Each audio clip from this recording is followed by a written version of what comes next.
नमस्कार शेतकरी बांधवांनो, नमो शेतकरी महासन्मान निधी योजनेचा 9वा हप्ता नेमका कधी येणार? 8वा हप्ता ज्यांना अजून मिळालेला नाही त्यांचं पुढे काय होणार आणि सरकारने अचानक फार्मर आयडी का अनिवार्य केली आहे? याबाबत सध्या सर्वत्र मोठा संभ्रम निर्माण झालेला आहे आणि अनेक जण सोशल मीडियावर वेगवेगळ्या तारखा सांगत आहेत. पण खरी अधिकृत माहिती काय आहे हे आजच्या या व्हिडिओमध्ये आपण अगदी सविस्तर आणि सोप्या भाषेमध्ये समजून घेणार आहोत. त्यामुळे हा व्हिडिओ शेवटपर्यंत नक्की बघा, कारण शेवटी मी तुला अशी एक महत्त्वाची गोष्ट आणि माहिती सांगणार आहे जी अनेक शेतकऱ्यांना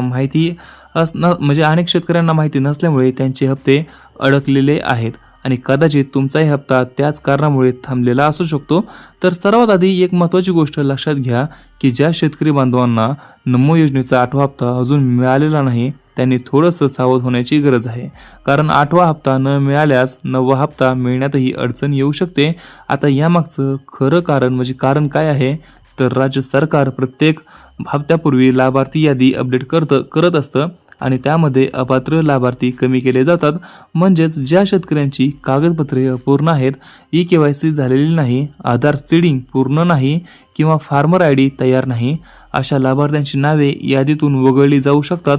त्यामुळे जर तुम्हाला मागचा हप्ता मिळालेला नसेल तर लगेचच तुमची पात्रता तपासून घ्या. आता अनेक जण विचारतात की आम्हाला PM किसानचा हप्ता येतो पण नमोचा येत नाही किंवा उलट होतं. तर इथे एक महत्त्वाचा नियम समजून घ्या की नमो शेतकरी महासन्मान निधी योजनेचा हप्ता लाभ मिळवण्यासाठी तुमचं नाव PM किसानच्या योजनेच्या लाभार्थी यादीमध्ये असणं अत्यंत आवश्यक आहे. म्हणजे जर PM किसानमध्ये काही अडचण असेल तर नमोचा सुद्धा हप्ता थांबू शकतो. त्यामुळे सर्वप्रथम PM किसान पोर्टलवरती जाऊन बेनिफिशरी स्टेटस तपासा आणि तुमचं नाव लाभार्थी यादीमध्ये आहे का हे खात्री करा. आता सर्वात मोठा प्रश्न म्हणजे 9वा हप्ता मंजूर झाला आहे का? तर मित्रा, सध्या अनेक यूट्यूब चॅनेल्स आणि सोशल मीडियावर पोस्टमध्ये 9वा हप्ता मंजूर, उद्यापासून पैसे खात्यात, GR आला आहे, अशा बातम्या व्हायरल होत आहेत. पण या बातम्यांवरती अजिबात विश्वास ठेवू नका, कारण सध्या राज्य सरकारकडून 9व्या हप्त्याबाबत कोणतेही अधिकृत शासन निर्णय जाहीर करण्यात आलेला नाही, निधी मंजूर झालेला नाही आणि कोणतीही अधिकृत तारीख घोषित झालेली नाही. त्यामुळे सध्या हप्ता लगेचच येणार अशी अपेक्षा ठेवू नका. आता पुढे काय प्रक्रिया होणार हे समजून घेऊया, कारण ही माहिती खूप महत्त्वाची आहे. सर्वप्रथम राज्य सरकार स्तरावरती बैठक घेतली जाईल ज्यामध्ये योजनेबाबत निर्णय घेतला जाईल. त्यानंतर निधी मंजुरीसाठी प्रस्ताव जाईल आणि मग निधी मंजूर झाल्यावर शासन निर्णय GR जारी केला जाईल आणि त्यानंतर DBT प्रणालीद्वारे शेतकऱ्यांच्या बँक खात्यामध्ये थेट रक्कम जमा केली जाईल.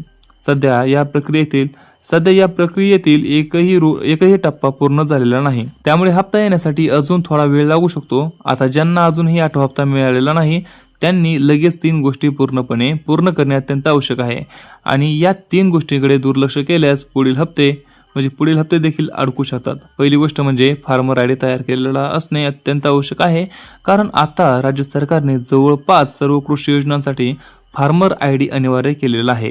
दुसरी गोष्ट म्हणजे KYC पूर्ण असणे गरजेचे आहे, कारण KYC पूर्ण असल्यास लाभ थांबू शकतो. आणि तिसरी महत्त्वाची गोष्ट म्हणजे आधार सीडिंग पूर्ण असणे आवश्यक आहे, म्हणजे तुमचा आधार नंबर, बँक खाते आणि योजनेशी योग्य प्रकारे लिंक असलेला पाहिजे. आता फार्मर आयडी बद्दल अनेकांना प्रश्न असतो की हे नेमकं काय आहे आणि का आवश्यक आहे? तर फार्मर आयडी हा सरकारकडून शेतकऱ्यांसाठी तयार केलेला एक युनिक ओळख क्रमांक आहे, ज्यामुळे शेतकऱ्यांची माहिती डिजिटल स्वरूपात सुरक्षित राहते आणि विविध योजनांचा लाभ देताना पडताळणी सोपी होते. त्यामुळे अजूनही फार्मर आयडी तयार केला नसेल तर तात्काळ नोंदणी करा, कारण भविष्यात केवळ नमोच नाही तर इतर योजनांसाठीही हे आवश्यक होऊ शकतं. आता सर्वात महत्त्वाचा मुद्दा सांगतो, जो अनेक शेतकऱ्यांना माहिती नसतो. काही वेळा सर्व कागदपत्रे बरोबर असूनही हप्ता अडकतो आणि यामागे बँक खाते NPCI मॅपिंग किंवा DBT अनेबल नसणे हे कारण असू शकतं. त्यामुळे तुमच्या बँकेत जाऊन खाते DBT साठी सक्रिय आहे का हे देखील तपासून घ्या, कारण एक छोटीशी चूक हजारो शेतकऱ्यांचे पैसे अडकवत आहे. आता 9वा हप्ता कधी येऊ शकतो याबाबत अंदाज काय आहे?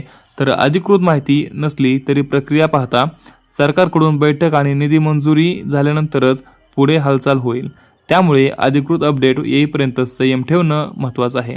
आणि इथे मी तुम्हाला एक सल्ला देईन की सोशल मीडियावर फिरणाऱ्या प्रत्येक पोस्टवर विश्वास ठेवू नका, कारण अनेक जण व्ह्यूजसाठी आणि सबस्क्रायबर्ससाठी चुकीच्या बातम्या पसरवत असतात.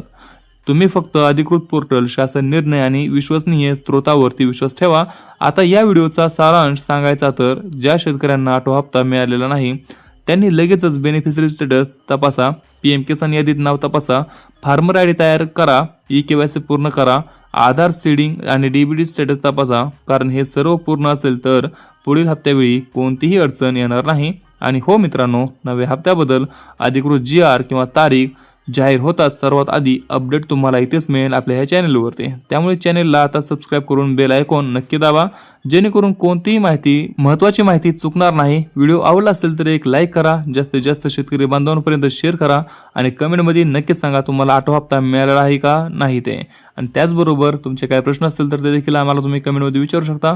आम्ही तुमच्या प्रश्नाचे उत्तर नक्की देऊ. आपण भेटूया पुढच्या व्हिडिओमध्ये. तोपर्यंत जय हिंद, जय महाराष्ट्र.